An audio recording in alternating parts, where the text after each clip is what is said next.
No.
Steady small. No steady, I can get.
Christmas, and one year and 1 year with a problem. And we're going to say, come on, I'm from a different place of this country just to have rest and fun at home. I'm going to decide, 2 years ago, that every 31st of every December shall be our Amuku Day. And for the fact we have said that is binding on every Amuku citizen. For the fact we have decided that at the Central Council of Amuku, this particular statement is binding on every Amuku indigent, that every 31st of December is our Amuku Day. Therefore, I'm saying this, that every 31st,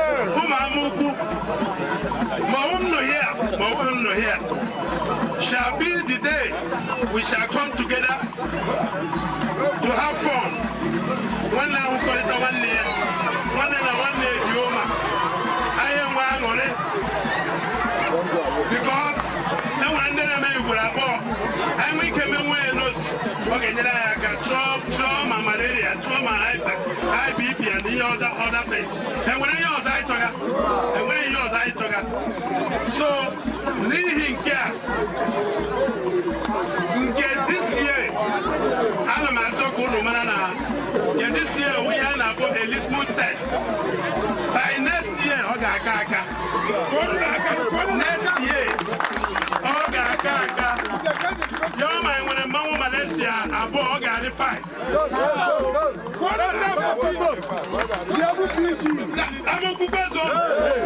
So, get a month of my woman could be here. Because Emma, I want you to like it, you're my here. So I want the one negative push it, never there. Because I'm gonna. So because nothing here, I'm busy. Because Oja women I got Oja, I was Oja. The moment Tirigawa, I got no tire of it. I'm a Putremia. So, nothing here, I got because no men are not Oja supposedly carry or not. Because each villages make it up and Muku supposedly with Oji. I couldn't know because you got another one here, each village is make Ramuku supposedly with Oja. But I know you know, I know about Mproja no here. And Kaita together, they come on, they can know full nature. Next year, I want to know Jack. I want to hear each of the villages in Gajala. My meta here. So, Nihinkia, ana m asị PG amaokwu ka mbụ representụ m eze ukwu of Amoku Autonomous Community, Eze Gosevos Akwabulem, who is unavoidably absent here because of some occasions. And I'm not here. Oh, now, Man, I think I'm going to ask you where they in every set in Igbo land like this, all the most eldest person there are watching. And I'm also permitting them. And when one day you go, now the most eldest here because you have your warriors. Who are Yamuku? You have your warriors. I'm a good person. There's three. Yeah, what I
So, I'm not going to Aja. I'm not going to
Zion.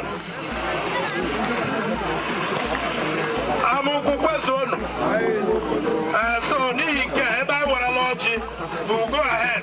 I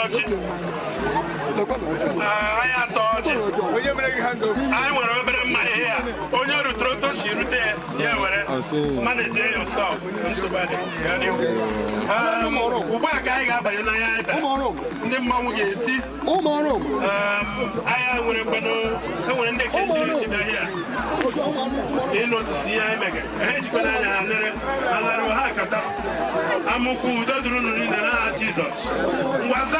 Zion, please move on, move on.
na mparaga agbawa ya agbawa nwata bulie nne ya elu n'igwe ndị mma bịacha ya mara akala akụkọ o ji ebi na mkpu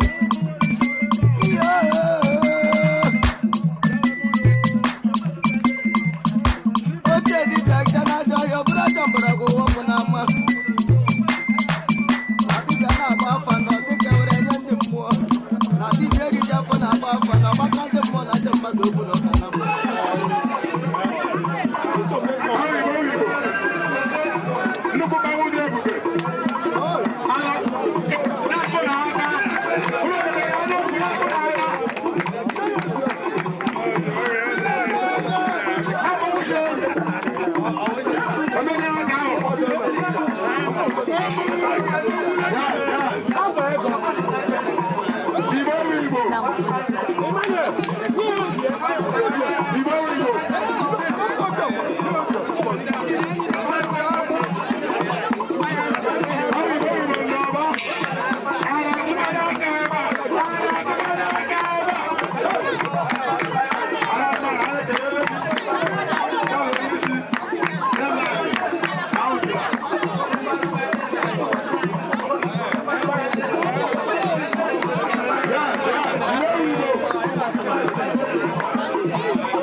The girl just come, carry her head, just put for you, boy.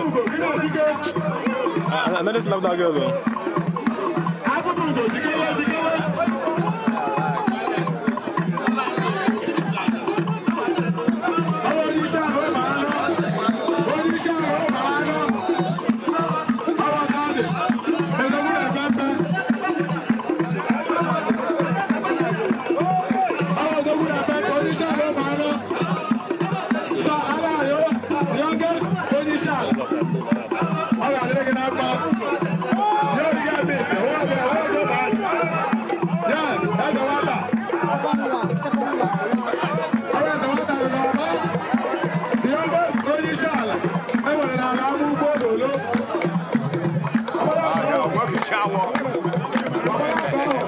Shower catch up to that chance.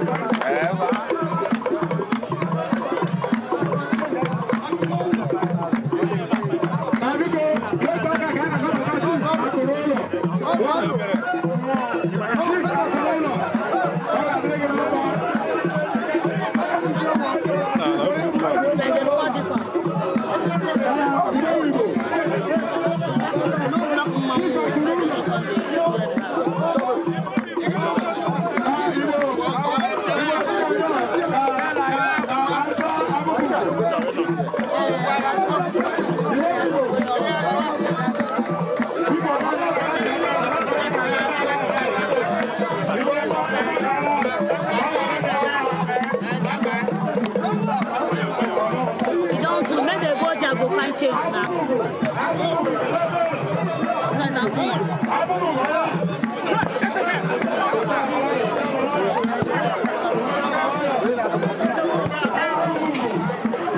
I forget how to get them.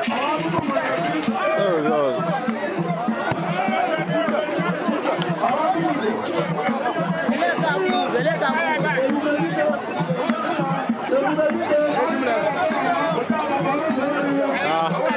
All of them at the same time. Just the cover them. Anyone will go first, they will cover up. The two.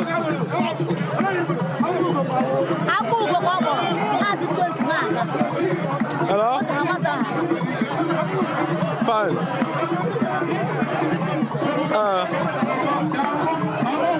Huh?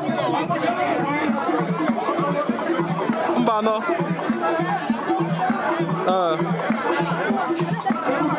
I'm gonna Ngalata now.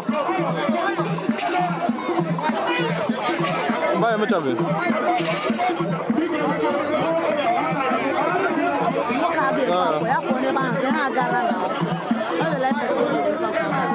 The man they greedy.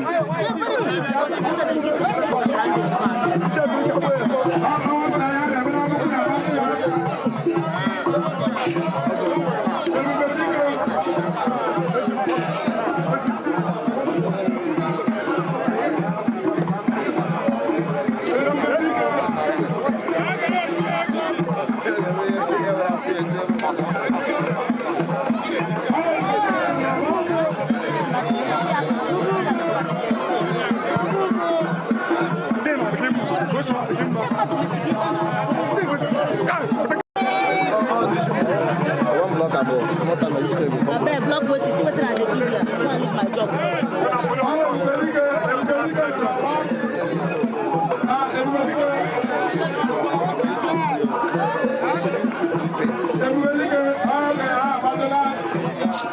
No, but what did happen now?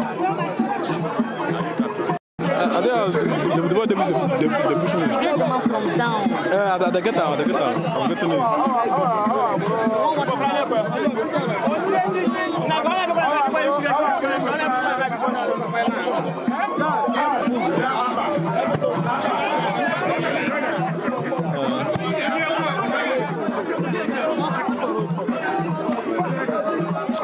Nah, this man said, come up for road.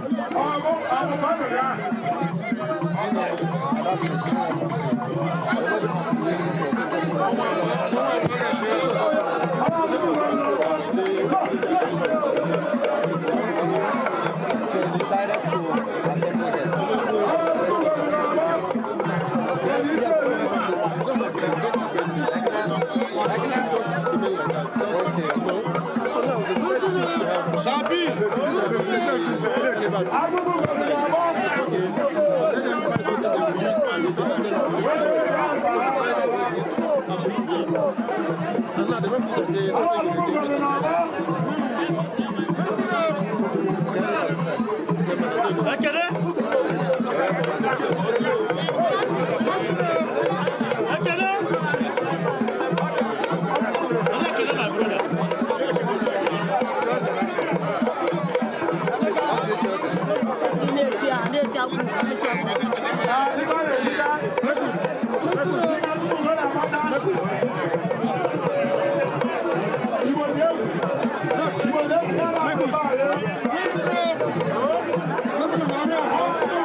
I've seen them.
short too.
No, your first on the show. I don't see you. I don't see you.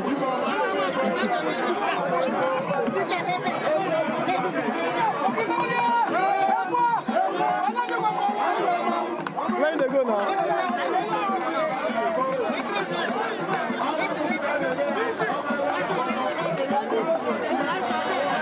Nah, they get down. No, they get down. They get down.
What's up?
Ahamu Sabasi Ndako onye ụmụ uche amụkwobi onwe ihe tọkarịrị m obi ụtọ taa na-awụghị dị n'otu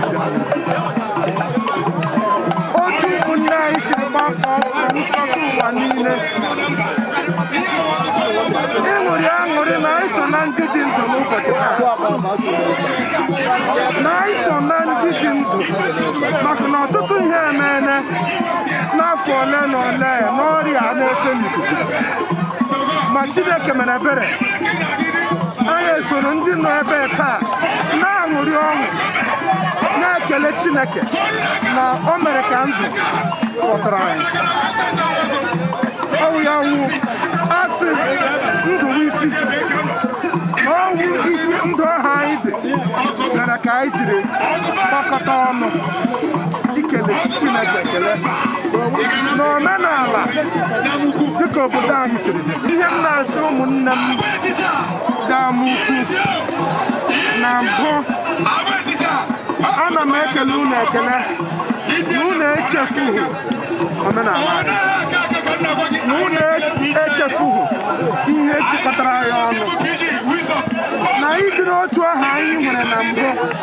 ọ ka nọkwa ruo taa ọ ga-anọ na-aga n'ihu eji m otu aka ahụ na-agwa ụmụnne anyị ndị mba dị iche iche sị ha lọtawa ụlọ n'ụlọ dị ụtọ ụlọ dị mma atịkọta aka sụọ n'ala ya eme gịnị ya wụrụkwa agụ ọ wụrụ na anyị zuo ezuo nga anyị na-aha atọda ngịga so ana m ekele unu na unu jisiri ike na-eme ka ụmụnne anyị ka anyị na-adịkọta n'otu na-eme ọwụghị otu isi ya eme ya ndị nọ n'ama ụjọ na-atụ ha ịlọta ụlọ ana m agwa ụmụnne anyị ndị nọ ebe niile ndị na-atụ ụjọ si ha lọtawa amụkwu dị n'udo amụkwu na-aga n'ihu amụkwu ga na-aga n'ihu.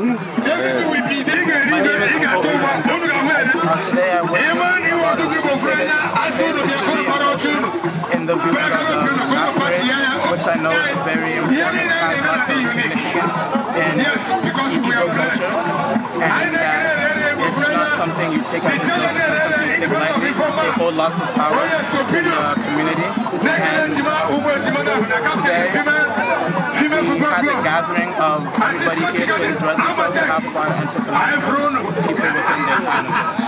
My name is I'm the second son of Basil. I know in America, if I show them the picture, they might think it's just some random people dressing up in costumes. But here, it's a deep root of culture and a deep root of understanding of who I am and where I come from. What I have to say is that Nigeria is a place of great culture, great people. Wherever you look, it's family. No matter whether you know them or not, he can be your brother, she can be your sister, your cousin, your uncle, your aunt. It doesn't matter. It's like everyone's family in Nigeria. I want much to say. Amuku Day, 31st of December of every year, have come to stay, and it will stay.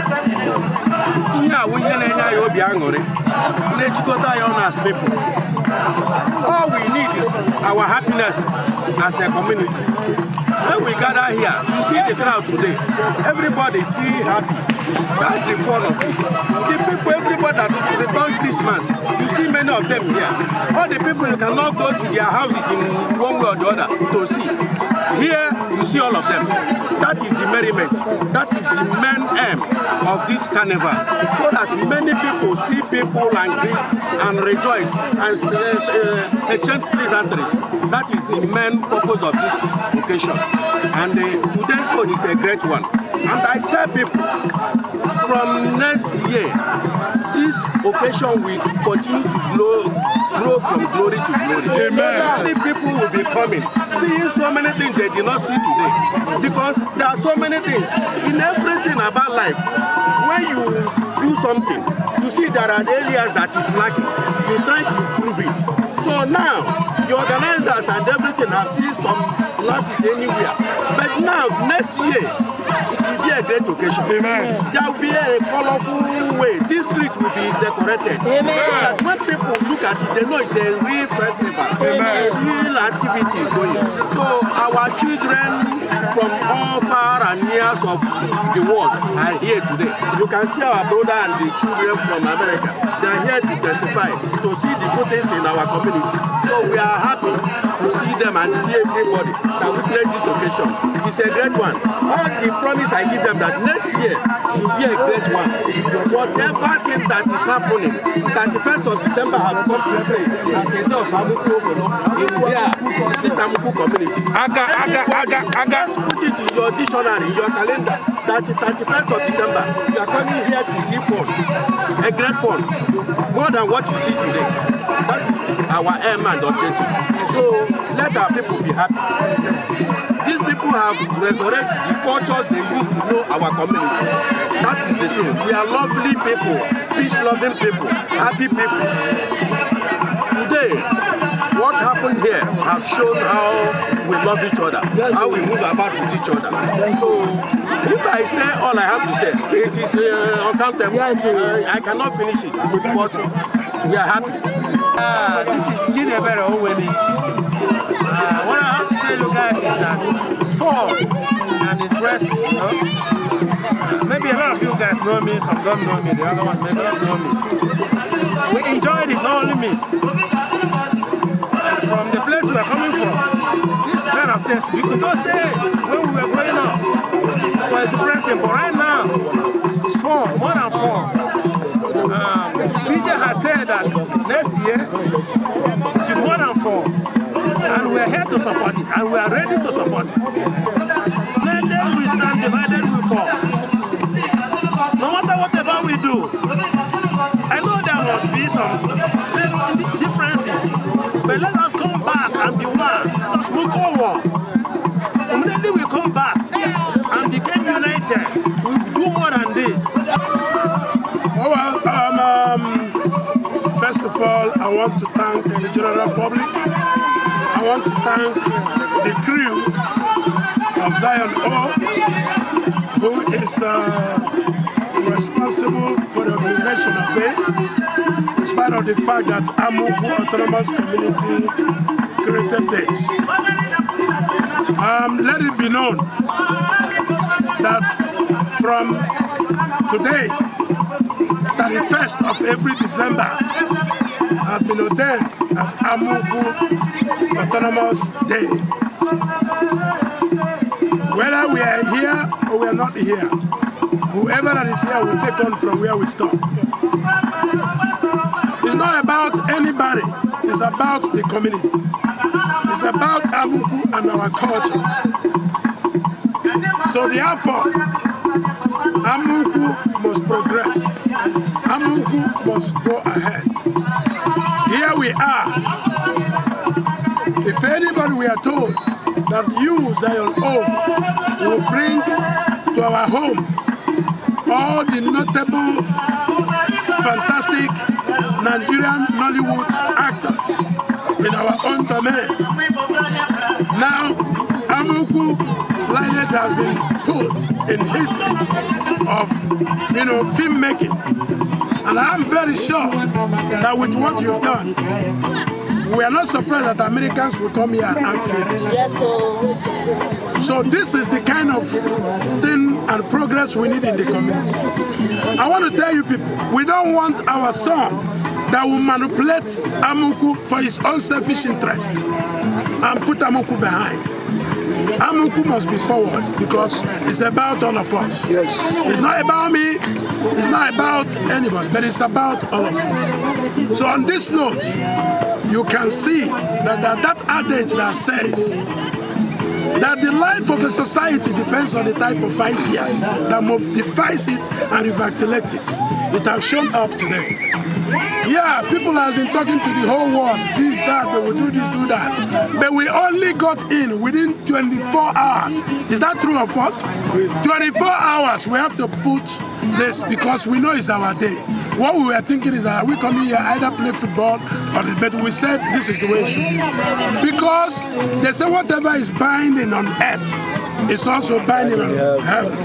God has bind this day that this is the way it should be. So I want to congratulate Amuku people, like everybody that has spoken. Next year is going to be extraordinary one.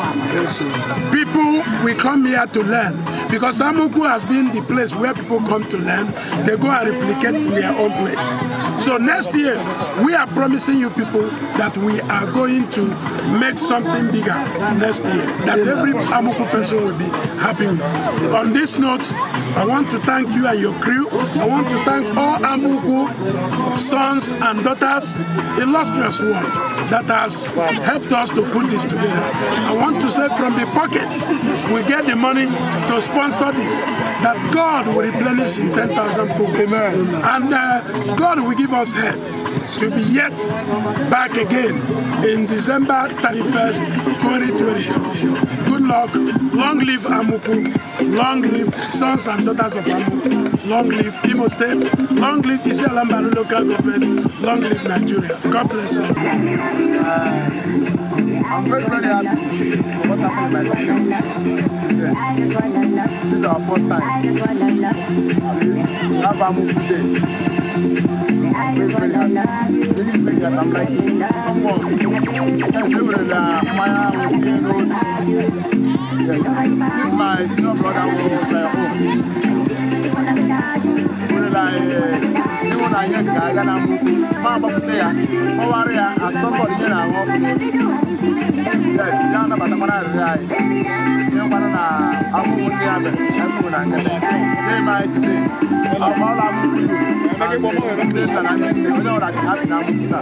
So, senior brother, first of all, I'm making it well. And because I'm making it, you know, for I now. What is I went there on Afana, I won't put Afana, so, Mono this is my best leader. He has been a world leader in Amuku. So, over somebody, in our rock mood, Yaba Lemona, this, Garagama,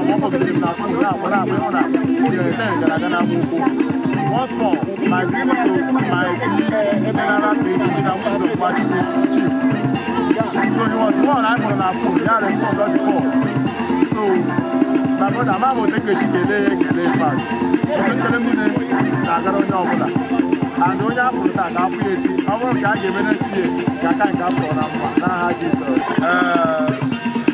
I want to use this medium to thank our industrial sons that have come to grace this occasion.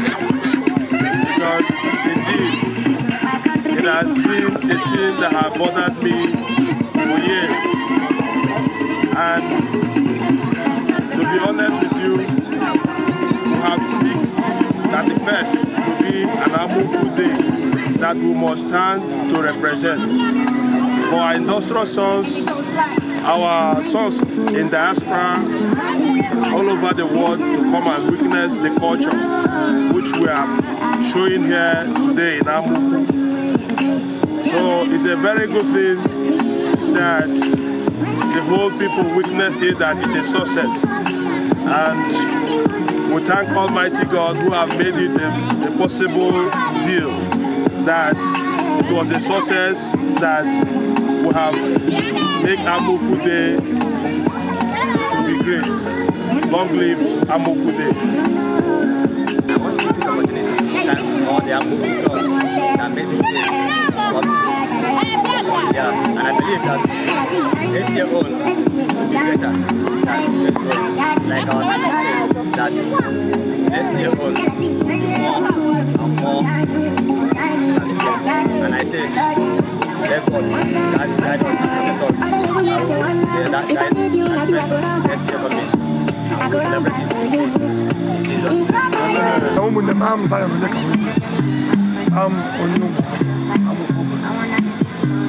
Yeah, we get back down. And when you're not in competition, when you're not in so, yeah, I'm good day at the 1st December. Kona say ah dem wamara or dem wamara and make carnival ya me go amuku day kai baby na every time I go amuku day so Chineke mele ya bia buru ihe ga no buma ekele kam ni Chineke dem mere kai na ma umu na bia amuku and Obollo in general one love peace love unity.